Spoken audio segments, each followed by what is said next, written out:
Hello everyone, मेरा नाम शुभम भारद्वाज है और आप सभी का विराट फोरम के यूट्यूब चैनल पे स्वागत है। प्रॉफिट एंड लॉस की दूसरी क्लास में आप सबका मोस्ट वेलकम। पहली क्लास हम शेयर कर चुके हैं आपके साथ, जिसमें मैंने आपको प्रॉफिट एंड लॉस के बारे में छोटी छोटी चीजें और प्रॉफिट एंड लॉस को कैसे हम चीजों को इंप्लीमेंट करते हैं ये करना सिखाया था। तो आज दूसरी क्लास में आप सभी का बहुत बहुत स्वागत है। आइए हम अपनी दूसरी क्लास को शुरू करते हैं। और इस सेकंड लेक्चर में मैं आपके साथ प्रॉफिट एंड लॉस का एक कंप्लीट टाइप डिस्कस करूंगा। और पिछली वीडियो में जो टाइप फर्स्ट मैंने आपको कराया था उसमें 2 क्वेश्चन पिछली टाइप के भी मैं आपके साथ शेयर करता हूं। चलिए हम अपनी क्लास शुरू करते हैं। देखिए क्वेश्चन आपकी स्क्रीन पर है, कह रहा 20 साइकिल बेचने पर विनय को 2 साइकिल के विक्रय मूल्य के बराबर हानि होती है, तो उसका लॉस परसेंटेज बताना है। Find the loss percentage. इस तरह का सवाल आपके प्री के पेपर में आराम से आ जाएगा। प्री में आराम से ये क्वेश्चन आ जाएगा। चलिए करते हैं इसको। देखिए क्या कह रहा है वो, कह रहा है उसने 20 साइकिल बेची है। अगर उसने 20 साइकिल बेची है तो 20 साइकिलें खरीदी भी होंगी, यानी 20 साइकिल बेचने में उसको जो पैसा मिला है और 20 साइकिल खरीदने में उसका जो पैसा था, जब उसने 20 साइकिल को बेचा तो उसको 2 साइकिल के विक्रय मूल्य के बराबर हानि हुई। मतलब 2 साइकिल सेल करने पर जितना पैसा उसको मिलता है उतने ही रुपए की उसको हानि हुई है। आप समझ पाए? क्वेश्चन है 2 साइकिल के विक्रय मूल्य के बराबर हानि, यानी जितना पैसा 2 साइकिल को बेचने पर उसकी जेब में आता, टोटल जब उसने टोटल चीजों को जब सेल कर दिया तो उसमें से 2 साइकिल बेचने पर जितना पैसा उसको मिलता उसके बराबर उसको हानि हुई है। तो आप इसको पहले आराम से समझे। देखो हम करते कैसे हैं इसको, कहां से इसकी शॉर्ट ट्रिक बनती है, कहां से कंसेप्ट बनता है, समझिए। सबसे पहले तो क्वेश्चन में आपको हानि हुई है, लॉस हुआ है। तो अगर क्वेश्चन में आपको लॉस हुआ है तो पिछली क्लास में मैंने आपको समझाया था कि लॉस कब होता है भाई, जब मैं किसी चीज को ज्यादा में तो खरीद लेता हूं और कम में मैं उसको सेल कर देता हूं, तो मुझे लॉस हो जाता है, यानी cost price minus selling price. अब आप यहां पर एक बात समझने वाली है कि 20 साइकिल उसने सेल करी है तो 20 साइकिल उसने खरीदी भी होंगी। तो मान लीजिए 20 साइकिल उसने खरीदी होगी तो 20 साइकिल का कुछ कॉस्ट प्राइस भी रहा होगा, टोटल 20 साइकिलों का कुछ कॉस्ट प्राइस रहा होगा, और 20 साइकिलें बेचकर भी उसके पास कुछ पैसा आया होगा। तो 20 साइकिलों का सेलिंग प्राइस ये है, ये रहा 20 साइकिल का सेलिंग प्राइस और ये रहा 20 साइकिल का कॉस्ट प्राइस। अब अगर 20 साइकिल के कॉस्ट प्राइस में से 20 का सेलिंग प्राइस आप माइनस करेंगे तो उसको लॉस हो रहा है। लॉस कितना है? 2 साइकिल के विक्रय मूल्य के बराबर, यानी जो लॉस है वो 2 आर्टिकल के सेलिंग प्राइस के बराबर है। तो आप इधर लिख सकते हैं 2 आर्टिकल का सेलिंग प्राइस। पहले आप इस बात को समझिए। ये बात जो मैंने लिखी है आपको क्लियरली समझ में आ रही होगी कि लॉस 2 साइकिल का सेलिंग प्राइस लॉस है। अब आप सीपी एक साइड कर लीजिए, एसपी एक साइड कर लीजिए। यहां से आपका सीपी का, कॉस्ट प्राइस का और सेलिंग प्राइस का रेशो बन जाएगा। कैसे करेंगे? देखिए ये 20 एसपी है, इसको आप इधर ले आओ तो ये इसमें ऐड हो जाएगा इधर आके, ये हो जाएगा 22 आर्टिकल। 22 आर्टिकल का सेलिंग प्राइस इक्वल टू हो गया 20 आर्टिकल के कॉस्ट प्राइस के इस सवाल में। ठीक है, यहां से आप इसको कट भी कर सकते हैं, या आप ये कह सकते हैं सर यहां से इसको कट करेंगे तो ये 10 बन जाएगा, इसको कट करेंगे 2 से तो ये 11 बन जाएगा। इट मींस अगर सेलिंग प्राइस, किसी आर्टिकल का सेलिंग प्राइस कितना है 10, तो मैंने वो आर्टिकल खरीदा था कितने का? 11 रुपए का, यानी सीपी कितना है? 11। सीपी कितना है? 11। एसपी कितना है? 10। तो आप देखो, समझो इस बात को, सीपी यानी कॉस्ट प्राइस, यानी खरीदा कितने का? 11 रुपए का, और सेलिंग प्राइस कितना है? बेचा कितने का? 10 रुपए का। तो आपको हानि होगी, कितने की हानि होगी? 1 रुपए की। तो 1 की हानि होगी आपको, और हानि हमेशा किस पर होती है? सीपी पर, यानी 11 पर हानि हुई। तो प्रतिशत में निकालने के लिए मल्टीप्लाई में कितना करेंगे? 100। तो हमारा आंसर आएगा 9:1/11%। किसको क्या हो जाएगी? हानि हो जाएगी। 9:1/11%। 9:1/11% की उसको हानि होगी। आप इस ऑप्शन को ठीक करिए, आप इसको लिखिए, यही ऑप्शन है इसका, 9:1/11%। 9:1/11% का आपका क्या हो जाएगा? टोटल लॉस परसेंटेज हो जाएगा। बताइए क्या आपको ये सवाल समझ में आया है क्या? इसको हम आराम से करें तो हम इसको ऐसे कर सकते हैं, इसमें कोई प्रॉब्लम नहीं है। देखो लॉस हो रहा है, कंसेप्चुअल क्लैरिटी आपके दिमाग में होनी जरूरी है। कंसेप्चुअल क्लैरिटी होगी तभी आप उसकी शॉर्ट ट्रिक बना पाएंगे। ये तरीका, ये चीज आप पेपर में बैठ के भूलेंगे नहीं, और इसको लिखने में, करने में आपको बिल्कुल भी समय नहीं लगेगा।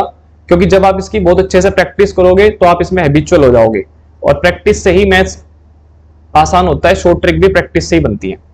बताइए किसी बच्चे को दिक्कत है तो? नहीं।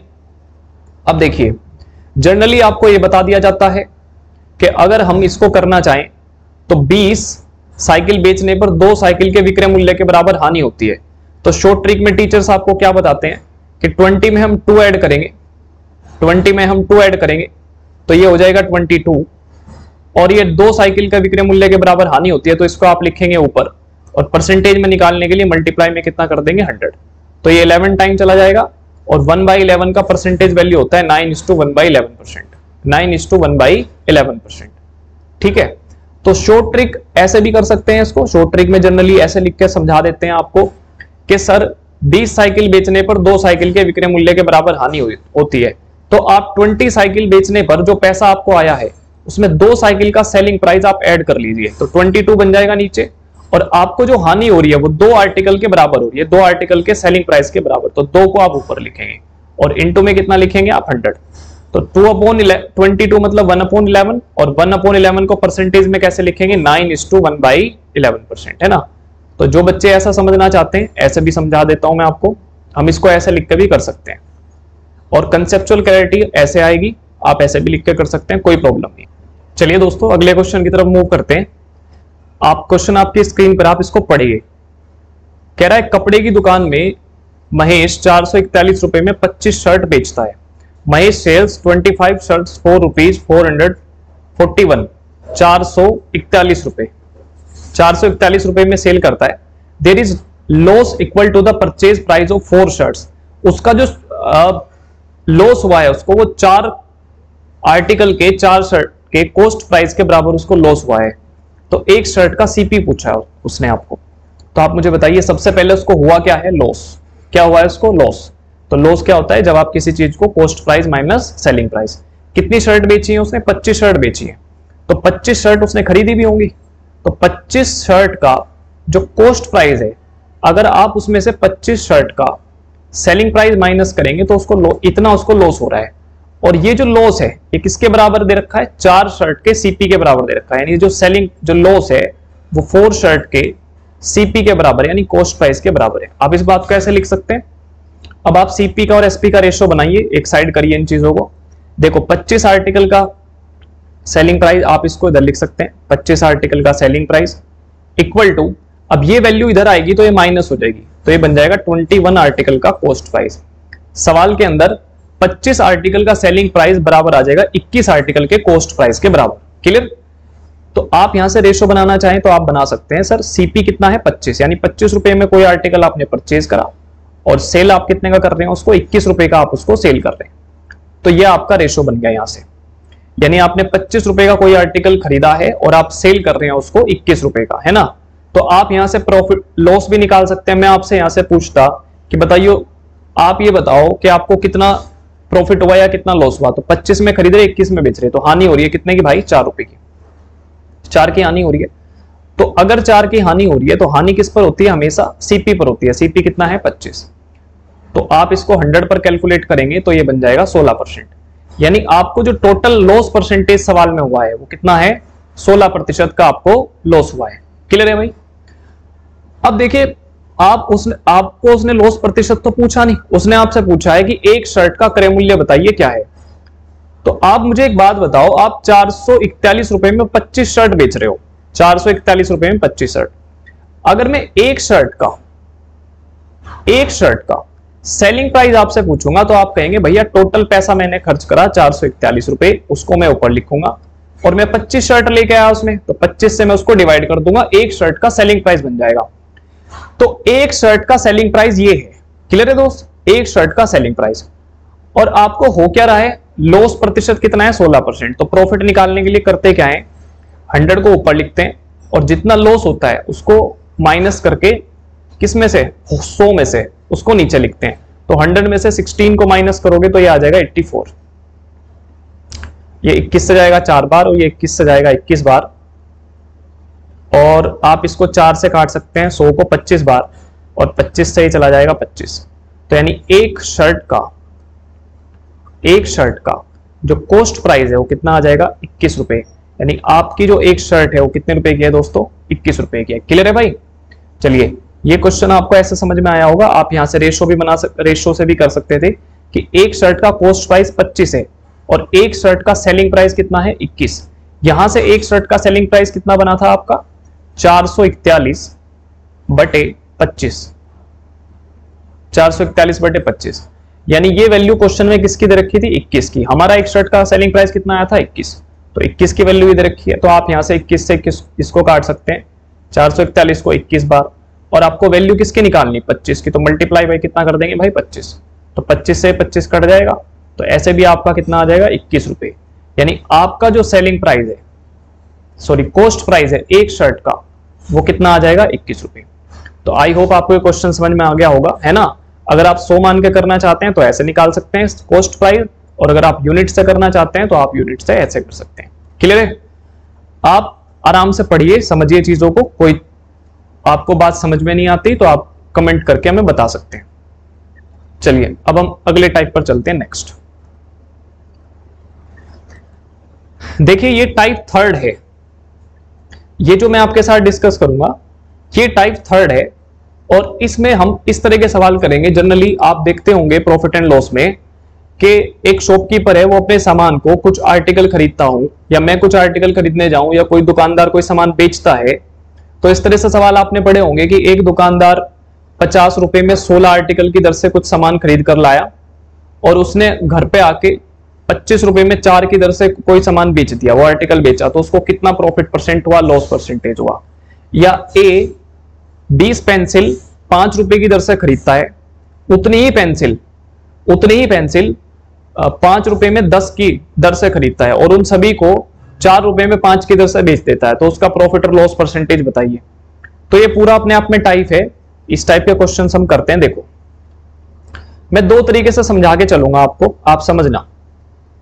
देखिए अगर हम ऐसे करेंगे तो आप इस चीज को समझिए कि मैं आपको क्या समझाना चाह रहा हूं। जैसे मैं आपसे कहूं कि एक दुकानदार है, उसने 5 रुपए में 4 की दर से 5 रुपए में 4 की दर से कुछ सामान खरीदा, 5 रुपए में 4 की दर से। इस बात का मतलब यह है कि 5 रुपए के 4 आर्टिकल खरीदे और उसने अपने घर जाकर वो सामान 4 रुपए में 5 की दर से बेच दिया। 4 रुपए में 5 की दर से उसने वो सामान बेच दिया। तो तो ओवरऑल उसको जो प्रॉफिट परसेंट या लॉस परसेंटेज हुआ वो कितना है। इस तरह के क्वेश्चन आते हैं पेपर में। तो आप इसको रेशो मेथड से भी कर सकते हैं, और एक इसका तरीका होता है कि हम अपने सवाल को आर्टिकल सेम कर भी कर सकते हैं। एक तरीका होता है कि हम अपने क्वेश्चन में आर्टिकल क्या कर सकते हैं, सेम। तो आर्टिकल सेम करके भी कर सकते हैं और रेशो मेथड से भी कर सकते हैं। देखिए आप ध्यान से समझना इस चीज को। आप देखिए, आप एक तरफ लिखिए सीपी, यहां आप लिखिए आर्टिकल, या आप एक काम करिए इधर आप लिख लीजिए, यहां आप लिखिए, एक सेकेंड, देखिए आप यहां लिखिए प्राइस और एक साइड में आप लिख लीजिए आर्टिकल। तो आपने जब क्रय किया, खरीदा, तो 5 रुपए में आपने 4 आर्टिकल परचेज करे। जब आपने सेल करा तो सेल करने का जो प्रोसेस था वो 4 रुपए में 5 आर्टिकल आपने सेल करे। ठीक है। अब एक तरीका तो यह कि आर्टिकल सेम करके कर सकते हैं, मतलब आप जितने आर्टिकल खरीद कर लाए, जब तक आप उतने ही आर्टिकल, वो सारे के सारे आर्टिकल आप सेल नहीं करेंगे, तब तक आपको यह पता नहीं चलेगा कि कितना प्रॉफिट हुआ या कितना लॉस हुआ। तो सबसे पहले तो मैंडेटरी शर्त यह है कि जितना सामान आपने खरीदा उतना सामान आप सेल भी करेंगे। जब तक वो सारा सामान सेल नहीं होगा तब तक आप कैलकुलेट ही नहीं कर पाएंगे कि कितना तो प्रॉफिट हुआ कितना लॉस हुआ। तो आपने खरीदे थे 4 और आप बेच कितना रहे हैं 5, तो यानी बेचते समय और खरीदते समय डिफरेंट नंबर ऑफ आर्टिकल्स आपके पास है। तो सबसे पहला काम यह है कि आप अपने आर्टिकल्स को सेम करो। आर्टिकल्स को हम क्या करेंगे, सेम कैसे करेंगे, 5 और 4 का एलसीएम कितना होता है 20, तो ऊपर भी 20 बना लेंगे। 20 का मतलब यहां 5 से मल्टीप्लाई कर देंगे और यहां भी 20 बना लेंगे, मतलब यहां पे 4 से मल्टीप्लाई कर देंगे।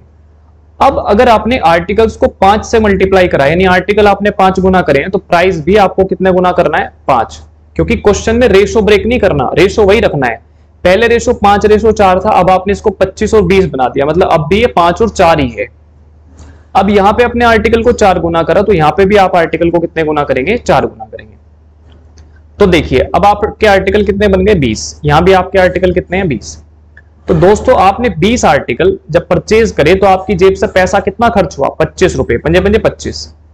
और जब आपने आर्टिकल सेल करे 20 के 20, तो आपकी जेब में पैसा आया कितना भाई, 16 रुपए आए। आपने 20 आर्टिकल खरीदे तो जेब में पैसा गया कितना, 25 गए। और जब आपने 20 बेच दिए, सेल कर दिए, तो आपकी जेब में पैसा आया कितना, 16 रुपए। तो आपको तो नुकसान हो गया। तो 25 रुपए का सामान जो 20 आर्टिकल आपने खरीदे वो 25 के खरीदे, लेकिन वो 20 के 20 बिके कितने के, 16 रुपए के बिके, तो आपको नुकसान हुआ। अब आप नुकसान देख लीजिए कितने का हुआ। नुकसान आपको हुआ 9 रुपीज का, 9 रुपए का। और नुकसान हमेशा किस पर होता है, कोस्ट प्राइस पर, सीपी पर। और सीपी है कितना भाई, 25 रुपए। तो 9 रुपए घट गए आपको 25 रुपए पर। तो इसको कैलकुलेट करेंगे परसेंटेज में, तो 100 से मल्टीप्लाई तो 4, तो आपको 36% का क्या हो गया, लॉस हो गया।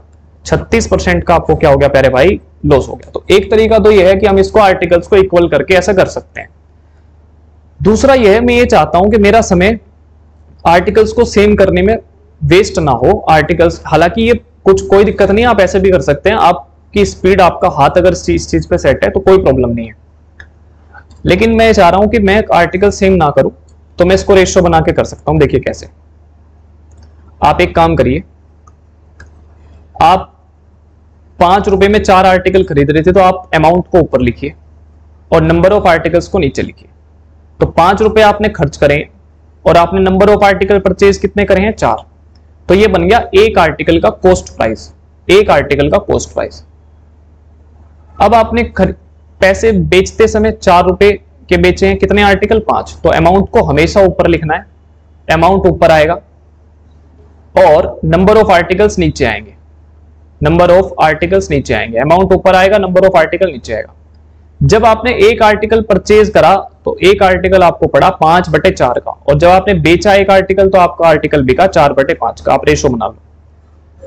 तो रेशो बनाएंगे, 5 की 5 से मल्टीप्लाई करेंगे तो 25 रुपए कॉस्ट प्राइस का आर्टिकल, आप 4 की 4 से क्रॉस मल्टीप्लाई करते हैं, 16 का बिक गया। 25 रुपए कॉस्ट प्राइस वाला आर्टिकल कितने का सेल हुआ, 16 का। तो आपको नुकसान हुआ, नुकसान कितने का हुआ, 9 का। अच्छा, 9 का नुकसान हुआ किस पर, 25 पर, यानी 25 है तो 100 पे कितना, तो ये 4 बार कटेगा और ये कितना बन जाएगा, 36%। यानी 36% का आपको क्या हो गया, लॉस हो गया। देखिए ये रेशो मेथड है, आप इसको रेशो बना सकते हैं और ये आर्टिकल सेम करके हम कर सकते हैं। किसी बच्चे को दिक्कत हो तो बताएं, आगे बढ़े। चलो अब मैं इस पर कुछ सवाल कराता हूं आपको, सवालों के थ्रू हम समझने की कोशिश करेंगे चीजों। चलिए देखो, जैसे यहां कह रहा है Vikas buy 5 bananas 4 rupees and sell 4 bananas for 5 rupees, find is profit and loss percentage. तो हम कर सकते हैं, कोई दिक्कत नहीं है। देखिए जब उसने खरीदा, जब उसने सामान खरीदा यानी क्रय किया, जब उसने सामान खरीदा यानी क्रय करा, तो खरीदते समय उसका जो कॉस्ट प्राइस है वो कैसे खरीद रहा है, वो खरीद रहा है, एक सेकंड में कलर चेंज करता हूं, एक सेकंड। ठीक है, खरीदते समय उसका जो कॉस्ट प्राइस है वो 4 रुपए में 5 खरीद रहा है, 4 रुपए में 5 सामान खरीद रहा है। तो आप इस बात को समझिए कि आप इधर लिखिए प्राइस और इधर आप लिखिए क्वांटिटी, कितनी क्वांटिटी वो खरीद रहा है, यानी आर्टिकल्स लिख लीजिए इधर। तो उसने 4 रुपए में 5 आर्टिकल खरीदे, 4 रुपए में 5 आर्टिकल, कोई दिक्कत नहीं है। अब जब वो सेल कर रहा है, सेल करते वक्त वो 5 रुपए में 4 आर्टिकल बेच रहा है, 5 रुपए में 4 आर्टिकल, ये बताया मैंने अभी आपको, ये सेम ही क्वेश्चन कराया। तो आप यहां से सेम कर सकते हैं, ये 5, ये 4 टाइम, ये 5 टाइम, तो ये बन जाएगा 16 और ये बन जाएगा 25। और आर्टिकल कितने हो गए आपके 20, और आपके यहाँ पे कितने हो गए 20।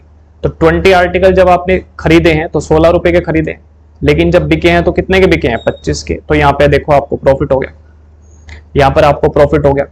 तो ये प्रॉफिट आप कैलकुलेट कर सकते हैं कि भाई 16 का सामान 25 का बिका, तो आपको प्रॉफिट हुआ कितने का, 9 रुपए का। और प्रॉफिट किस पर होता है, सीपी पर। सीपी कितना है, 16 यानी 16, और प्रतिशत में निकालने के लिए मल्टीप्लाई में कितना कर देंगे, 100। तो ये 4 से 4 बार जाएगा, 4 से 25 बार जाएगा। 25 निम्मा 225 होते हैं और अपोन में कितना है 4, तो 4 से इसको डिवाइड करेंगे, ये 5 बार कटेगा, फिर ये 6 बार और नेक्स्ट आएगा 0.25, तो 56.25% का आपको क्या हो जाएगा प्रॉफिट हो जाएगा। 56.25% का आपको प्रॉफिट हो जाएगा। तो एक तरीका तो ये था कि भाई ऐसे कर सकते हैं। दूसरा मैंने आपको क्या समझाया कि हम इसको ऐसे भी कर सकते थे। क्या हम सर इसको ऐसे भी कर सकते हैं क्या कि हम इतना लंबा चौड़ा ना लिखें सवाल को? एक सेकेंड, तो हम इसको रेशो बना के भी कर सकते हैं, है ना। आर्टिकल सेम करना तो एक एक्सपेक्ट दूसरा है, आप इसको दिमाग में रखिए, क्योंकि आर्टिकल सेम करने से भी कोई बुराई नहीं है, आप इसको कर सकते हैं, लेकिन थोड़ा सा टाइम टेकिंग हो जाएगा आपके लिए। दूसरा ये समझिए कि हम इसको कर कैसे सकते हैं। देखिए सुनिए कि भाई कॉस्ट प्राइस सर हम इधर लिख लें, यहां पे हम कॉस्ट प्राइस लिख लें। कैसे? 4 रुपए के 5, तो मैंने क्या भरा, प्राइस को ऊपर लिखना, नंबर ऑफ आर्टिकल नीचे लिखना है। तो 4 रुपए में 5 केले खरीदे आपने। सेल जब करते हैं तो 5 रुपए के 4 बेचते हैं, तो 5 ऊपर लिखेंगे और 4 को नीचे लिखेंगे। तो आपको ऐसे क्रॉस मल्टीप्लाई करानी, यानी 16 का आर्टिकल 5 की 5 से मल्टीप्लाई करानी। आपने कितने का सेल कर दिया? 25 का। तो आपको प्रॉफिट कितना हुआ? 9। तो 9 का प्रॉफिट हुआ किस पर? 16 पर। तो 100 पर कितना इंटू में कितना आ जाएगा? 100। तो इसको कैलकुलेट करेंगे तो आपकी जो फन बन जाएगा परसेंटेज, वो 56.25% बन जाएगा। क्लियर है? चलिए, तो रेशो को बराबर करके हम, कोई दिक्कत नहीं है, आराम से कर सकते हैं। यहां तक की बात बताओ, क्लियर है क्या? चलिए आगे बढ़ते हैं, अगले क्वेश्चन पे आइए। Some fruits are bought at the rate of 11 4 rupees 100 and equal number at the rate of 9 for 100 rupees. If all fruits are sold at the rate of 10 for 100 rupees, what is the profit and loss percentage? Hindi में एक line missing है, मैंने English में question पढ़ दिया, हिंदी में मैं खुद पढ़ देता हूं। कह रहा एक दुकानदार है, वो कुछ फल खरीदता है 100 रुपए में 11 की दर से, फिर उतने ही फल जितने उसने पहली दुकान से खरीदे हैं, उतने ही आर्टिकल उसने दूसरी दुकान से भी खरीदे हैं। वहां से लेकिन परचेज करने का तरीका है 100 रुपए में 9, 100 रुपए में 9 खरीदे। फिर पूरे जब उसने घर लाया, घर लाकर बेचा, तो बेचा कैसे? 100 रुपए में 10 की रेट से उसने सामान बेचा है, 100 रुपए में 10 की दर से बेचा है। तो what is the profit and loss percentage? उसका प्रॉफिट और लॉस परसेंटेज बताइए कितना है। अब इसको आप समझेंगे, देखो 2 बार वो क्रय कर रहा है, 2 बार वो सीपी है। पहली बार आप कोई सामान खरीदते हैं जब एक दुकान से, तो मान लीजिए आपने एक दुकान से 2 किलो सामान खरीदा, तो उतनी ही क्वांटिटी दूसरी दुकान से आप खरीद रहे हैं। लेकिन पहली बार जब आप खरीद रहे हैं पहली दुकान से, तो वहां खरीदने का तरीका है 11, 100 रुपए में 11, और दूसरी दुकान से आपने खरीदे 100 रुपए के 9। लेकिन दोनों जगह से आपने क्वांटिटी सेम खरीदी है, जितने आपने पहली जगह से खरीदे उतने ही आपने दूसरी जगह से खरीदे। दोनों जगह से क्वांटिटी सेम है, लेकिन परचेज करने का जो तरीका है वो अलग अलग है। फिर उन दोनों को मिला के उसने गांव में ले गया अपने, और फिर बेचा कैसे? 100 रुपए में 10 की दर से। तो कितना उसको लाभ हुआ, कितनी उसको हानि हुई, ये क्वेश्चन है। चलिए करते हैं इसको। देखो ध्यान से समझेंगे, आर्टिकल सेम करके भी कर सकते हैं और रेशो बना के भी कर सकते हैं, कोई दिक्कत नहीं है। देखिए अगर हम आर्टिकल सेम करके करें, मैं बता देता हूं आपको, चलिए समझिए मेरी बात को आप। मैं पेन चेंज कर लूं, एक सेकेंड। देखिए आप यहां पे लिखिए प्राइस, प्राइस लिखिए आप यहां पे लिखिए प्राइस कि सर एक तरफ तो लिख लेते हैं प्राइस और एक साइड में लिख लेते हैं भैया आर्टिकल, एक साइड में लिख लेते हैं आर्टिकल। तो पहले उसने सीपी क्रय किया, कैसे भाई? 100 रुपए में 11, यानी 100 रुपए खर्च करे और पहली दुकान से 11 सामान उसने खरीद लिए। फिर कह रहा इक्वल नंबर, जितने पहली दुकान से खरीदे उतने ही दूसरी दुकान से, तो दूसरी दुकान से भी उसने सीपी यानी क्रय किया, कैसे भाई? 100 रुपए में 9, 100 रुपए में 9।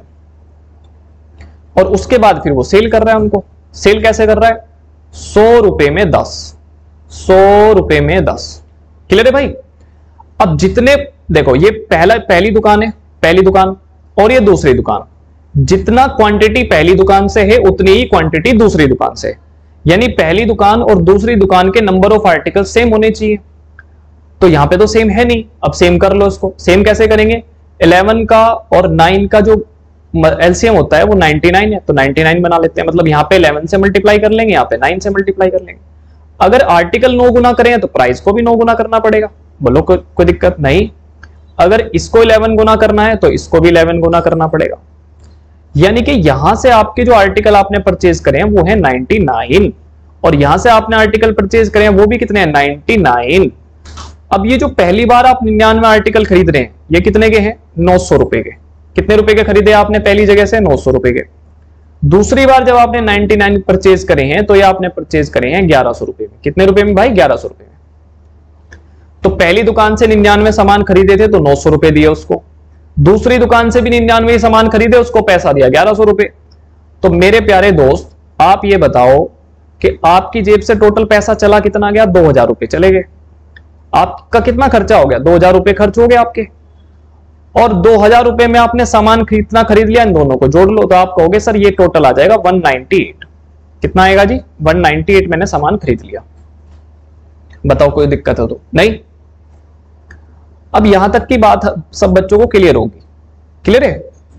अब आपके पास नंबर ऑफ आर्टिकल्स हैं 198। कितने हैं भाई, 198, और आपने वो खरीदे कितने के, टोटल आपका कॉस्ट प्राइस कितना बना, 2000 रुपया, 2000 रुपए। अब ये सारे के सारे आपको बेचने हैं। तो अगर ये आपको बेचने हैं तो आप बेच रहे किस हिसाब से हो, 100 रुपए के 10 आर्टिकल, लेकिन 10 तो नहीं बेचने आपको तो 198 बेचने। तो मैं इस 10 को 198 बनाऊंगा। अगर मैं इस 10 को 198 बनाऊंगा तो मैं इसमें मल्टीप्लाई किससे करूंगा, बताओ।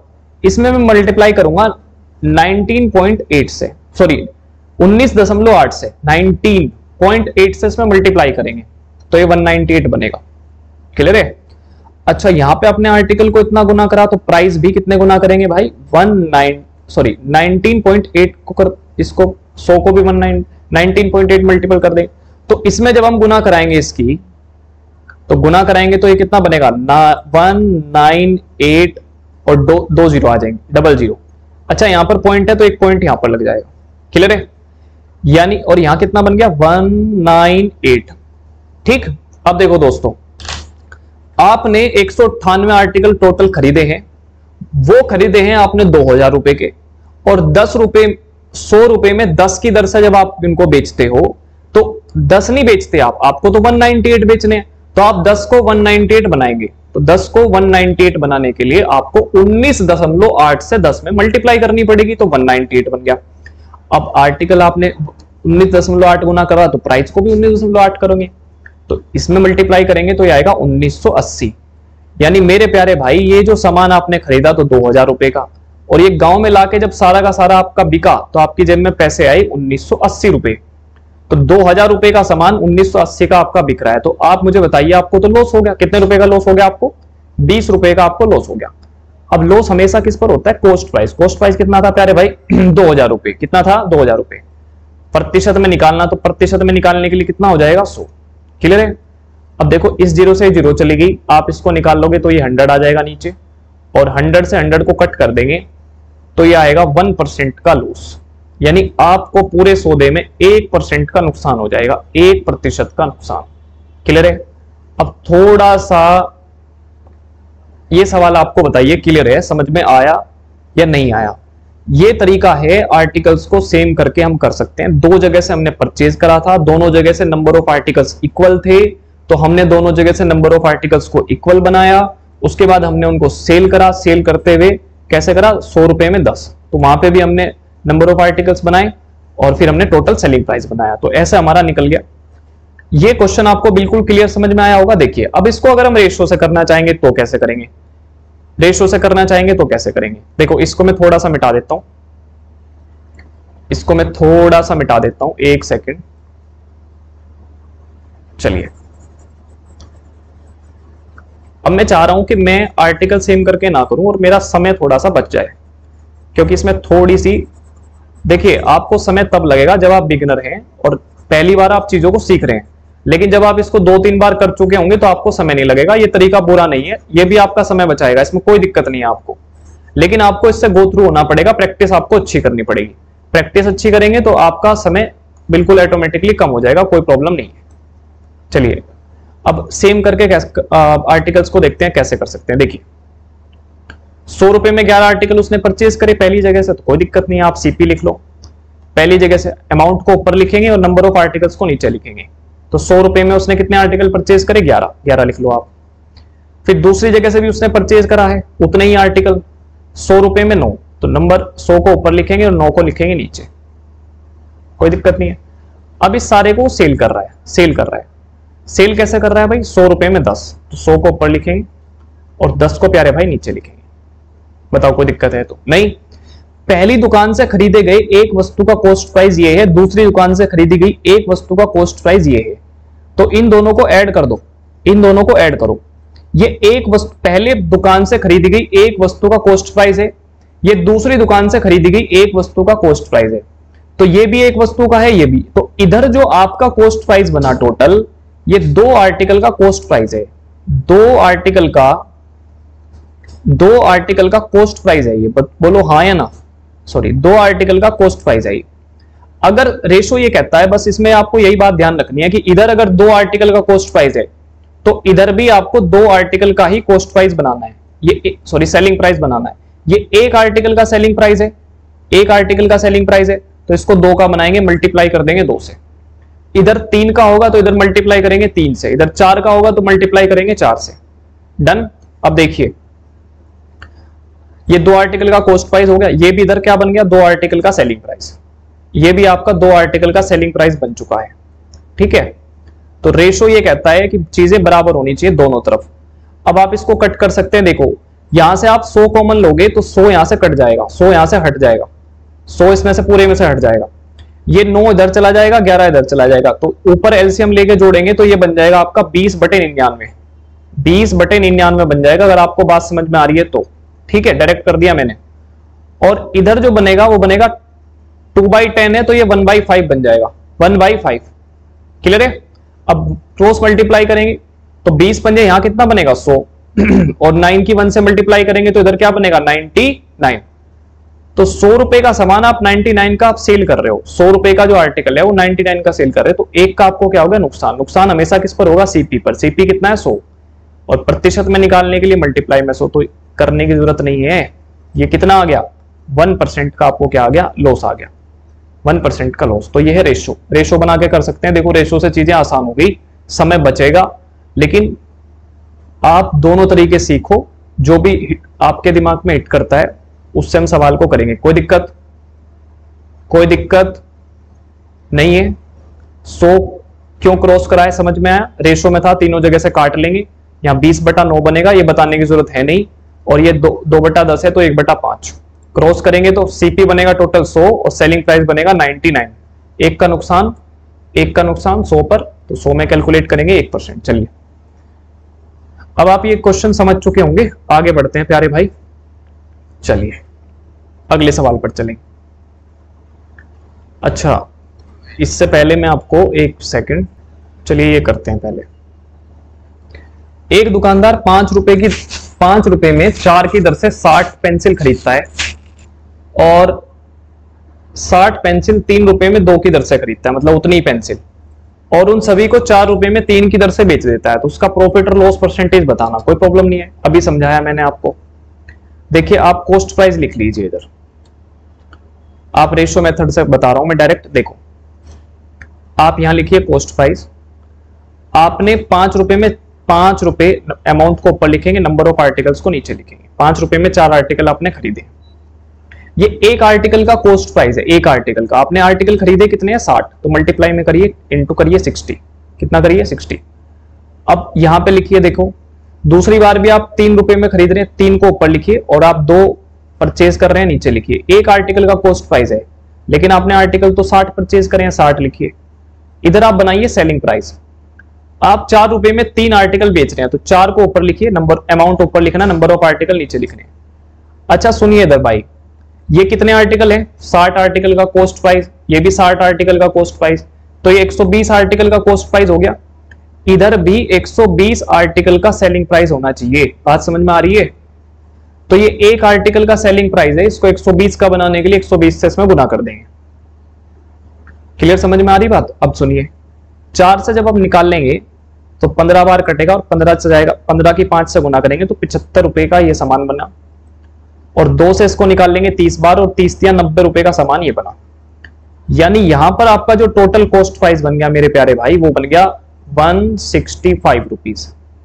यहां पर आप निकालेंगे तो ये बन गया सर आपका 40 और ये बन गया 160, यानी कि आपका जो सेलिंग प्राइस बन गया वो कितना बन गया 160 यानी 160। तो 165 रुपए का आर्टिकल आप 160 का आप क्या कर रहे हैं, सेल कर रहे हैं, तो 5 रुपए का आपको क्या हो गया नुकसान। किस पर भाई, 165 पर। 165 को पौन में लिखेंगे और इनटू में निकाल रहे हैं तो 100, ठीक है। 5 से ही चला जाएगा 3 बार और 5 दिया 15 33 और ये आ जाएगा 100/33 है तो इसको लिखेंगे 3 सही 1/33। 3 सही 1/33% का आपको क्या हो जाएगा, नुकसान हो जाएगा। 3 सही 1/33%, 3 सही 1/33%। इसको ठीक कर लीजिए, यही ऑप्शन था, इसको गलत टाइप हो रखा है। 3:1/33%, ये आपको क्या हो जाएगा, लॉस। बताइए आपको बात समझ में आई है। इससे पहले जो सवाल बताया था वही सवाल है, बस यहाँ पर नंबर ऑफ आर्टिकल्स दे रखे हैं, यहाँ पे भी 60 है, यहाँ पे भी 60 है, तो ये 60 और ये 60, तो इधर सेलिंग प्राइस में भी इनटू कितना आएगा, 120 आएगा। डन। चलिए आगे बढ़ते हैं अगले सवाल की तरफ, अगले सवाल पर मूव करते हैं। एक सेकेंड,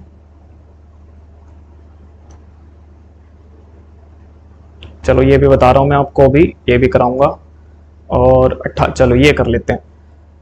देखिए यहां पर आपसे पूछा है कि 18 रुपए का प्रॉफिट हुआ तो वस्तुएं बतानी है। देखिए आपने 5 रुपए में 4 की दर से वस्तुएं खरीदी, तो आप इसको ऐसा बनाइए, आसान सवाल है बिल्कुल, प्रीलिम्स के अच्छे सवाल हैं ये, आ सकते हैं आपके पेपर में। देखिए भैया सुनिए, आप इसको कैसे करेंगे प्यारे भाई, कि आप सीपी लीजिए, कॉस्ट प्राइस लीजिए, आप 5 रुपए में 5 को आप ऊपर लिखिए, अमाउंट हमेशा ऊपर लिखना। आप कितने आर्टिकल खरीद रहे हैं, 4, फिर आप 7 रुपए में 5 की दर से उनको बेच देते हैं। जब सेल करते हैं तो 7 रुपए में 5 की दर से आप सेल कर देते हैं। क्लियर दोस्तों, तो ये रेशो बन गया। यहां से 5 की 5 से मल्टीप्लाई करेंगे तो आपका कॉस्ट प्राइस बनेगा 25 रुपए, और 4 की 7 से मल्टीप्लाई करेंगे तो सेलिंग प्राइस बनेगा 28 रुपए। यानी 25 का आर्टिकल आप 28 का सेल कर रहे हैं, तो आपको 3 रुपए का क्या हो रहा है, प्रॉफिट हो रहा है। 3 का प्रॉफिट हो रहा है आपको, लेकिन उसने कहा 3 का प्रॉफिट नहीं हुआ, प्रॉफिट आपको कितने का हो रहा है, 18 रुपए का। क्वेश्चन में किसके बराबर है, 18 रुपए के बराबर है। तो आप यहां से देख पाएंगे सर 1 का मान किसके बराबर आएगा, 6 के बराबर आ जाएगा। 1 की वैल्यू किसके बराबर आएगी, 6 के। आपको आर्टिकल निकालने, क्या निकालने, आर्टिकल निकालने। तो आर्टिकल कैसे निकलेंगे, कैसे निकलेंगे आर्टिकल, ये जो नीचे लिखा है 4 और ये जो लिखा है नीचे 5, 4 और 5 का एलसीएम कितना आएगा, 20। कितना आएगा, 20। तो हमारे जो नंबर ऑफ आर्टिकल हैं वो कितने यूनिट है, 20 यूनिट है। 1 यूनिट का मान 6 है तो 20 का निकालना, तो 20 गुना 6 करेंगे तो कितना आएगा, 120। यानी कि टोटल जो आर्टिकल है सवाल के अंदर वो कितने हैं, 120 है। किसी को दिक्कत है तो बताओ। नहीं, हमेशा जब भी आर्टिकल निकालने होते हैं तो डिनोमिनेटर में जो नंबर है उसका एलसीएम जो आएगा वही हमारे नंबर ऑफ आर्टिकल है, तो उसी का मान निकालना होता है। जैसे 20 का निकालना, तो 20 में गुना 6 करेंगे तो आंसर कितना आएगा, 120। यानी कि आपके जो आर्टिकल हैं वो कितने, 120 है। समझ में आ गया होगा क्वेश्चन, नहीं आया तो कर लेंगे इसको, एसएससी जीडी में आया हुआ सवाल है पिछली बार। चलिए ये क्वेश्चन मैं आपको करा रहा हूं अभी। सबसे पहले आप इस सवाल पर आइए। देखिए क्वेश्चन है कि 8 रुपए में 15 की दर से कुछ वस्तुएं खरीदी जाती हैं। 8 रुपए में 15 की दर से खरीदी जाती हैं, तो अपना वही काम है। सबसे पहले अगर 8 रुपए में 15 की दर से खरीदनी है तो हम यही करेंगे कि ऊपर लिखेंगे अमाउंट को कि सर 8 रुपए में, और नंबर ऑफ आर्टिकल कितने परचेज करें, 15। उसके बाद सेल कैसे कर रहे हैं, 2 रुपए में x, तो 2 को ऊपर, नंबर ऑफ आर्टिकल कितने हैं, x। अब ये कह रहा कि मुझे प्रॉफिट हुआ 25% का, तो आप एक बात बताओ, यहां से आप क्रॉस मल्टीप्लाई कराइए। जो कॉस्ट प्राइस बनेगा वो बनेगा 8x, सेलिंग प्राइस कितना बनेगा, 30। यानी कि कॉस्ट प्राइस और सेलिंग प्राइस कितना बना, 8x, तो कॉस्ट प्राइस बना, और सेलिंग प्राइस कितना बना, 30। आपको 25% का प्रॉफिट दे रखा। 25% की फ्रैक्शन होती है 1/4, यानी 4 रुपए अगर कॉस्ट प्राइस है तो सेलिंग प्राइस कितना है, 5। सेलिंग प्राइस कितना है, 5। तो बस हो गया सवाल। ये 8x है और ये 30 है, और ये सीपी है, ये एसपी है, मतलब ये कॉस्ट प्राइस है और ये सेलिंग प्राइस है। जबकि कॉस्ट प्राइस सेलिंग प्राइस का रेशो आपको दिया कितना है, 4 और 5 दिया है। तो 5 की वैल्यू क्वेश्चन में किसके बराबर दे रखी है, 30 के बराबर दे रखी है। तो कितने गुना है इसका, 6 गुना है। तो यहां भी जो वैल्यू आनी चाहिए वो इसकी कितने गुना होनी चाहिए, 6 गुना होनी चाहिए, है ना भाई। यानी 6 चौक यहां पे 24 आना चाहिए था, तो 8 से 24 को निकाल लेंगे तो x की वैल्यू कितनी आ जाएगी, 3। यानी कि मेरा जो x का मान है वो कितना है, 3। x का जो मान है वो कितना है, 3। चलिए समझ में आया होगा क्वेश्चन आपको। आगे बढ़ते हैं अब नेक्स्ट। इसको देखिए, 7 रुपए में 9 की दर से वस्तुएं खरीदी जाती हैं, यानी कि आपका जो कॉस्ट प्राइस है, आपका जो खरीदने का तरीका है वो 7 रुपए में 9 आर्टिकल है, 7 रुपए में 9 आर्टिकल। और बेचने का जो तरीका है वो 2 रुपए में x आर्टिकल आप बेच रहे हैं। उसके बाद आपको हानि होती है, यहां पर सवाल में नहीं लिखा हुआ लेकिन आप लिख लें, इसको एड ऑन कर लें। यहां पर जो आपको क्वेश्चन में लॉस होता है वो होता है 14:2/7% का लॉस। 14:2/7% का आपको लॉस होता है। तो 14:2/7% का लॉस होता है अगर, तो यहां से आप रेशो बनाएंगे तो ये रेशो बन जाएगा कॉस्ट प्राइस और सेलिंग प्राइस का 7x और 9 दूनी 18। यहां जो लॉस है इसकी फ्रैक्शन कितनी होती है, 1/7 होती है। 14 से ही 2/7 को परसेंटेज में फ्रैक्शन में कैसे लिखेंगे, 1/7 लिखेंगे। यानी कि अगर कॉस्ट प्राइस 7 था तो सेलिंग प्राइस कितना है, 1 का नुकसान हो गया तो सेलिंग प्राइस कितना है, 6। अब बताइए 18 कितने गुना है, 6 का 3 गुना है। तो इधर भी जो वैल्यू बनेगी वो कितने गुना बनेगी, 3 गुना बनेगी। अगर ये 3 गुना बनेगी तो यहां बनेगा 21। क्या बनेगा भाई, 21। यानी 7x की जगह 21 आना चाहिए। तो 7 को 21 रखना बनाना है तो x की जगह क्या लिखेंगे, 3। x की जगह हम क्या लिखेंगे, 3। यानी हमारा जो x का मान आएगा वो कितना आएगा, 3 आएगा। x की जो वैल्यू है वो कितनी आएगी, 3। ये ऑप्शंस गलत टाइप हो रखे हैं, ऑप्शंस गलत टाइप हो रखे हैं। x का जो मान आएगा वो कितना आएगा, 3 आएगा। चलिए दोस्तों अब हम आगे बढ़ते हैं। ये क्वेश्चन आपके लिए मैं होमवर्क के लिए देता हूं, ये क्वेश्चन आप घर पे ट्राई करेंगे। अगली वीडियो जब हम शुरू करेंगे तो इसी सवाल से शुरू करेंगे, ठीक है। और इस टाइप के कुछ और सवाल भी मैं आपको अगली वीडियो में कराऊंगा। तो ये क्वेश्चन आपके लिए होमवर्क है, इसे आप घर पे ट्राई कर लें एक बार और बताएं इसका आंसर क्या आएगा, कमेंट करके जरूर बताना इसका आंसर क्या आएगा। अभी वीडियो लंबी हो जाएगी, इसको हम यहीं रोकते हैं। अगली वीडियो जो हमारी आएगी उसमें मैं इसी टाइप पर लगभग और जितने भी इसमें क्वेश्चन बन सकते हैं मैक्सिमम, इस टाइप पर जितने भी और मैक्सिमम क्वेश्चन बन सकते हैं वो सब मैं आपके साथ शेयर करूंगा। तो आप विराट फोरम के यूट्यूब चैनल से जुड़ जाइए, आप इसको सब्सक्राइब कर लीजिए। अगर आपको वीडियोस अच्छी लगती हैं तो लाइक करें और शेयर करें अपने दोस्तों के साथ। तो मिलते हैं हम अगली क्लास में, आज के लिए इतना ही। थैंक यू सो मच, धन्यवाद।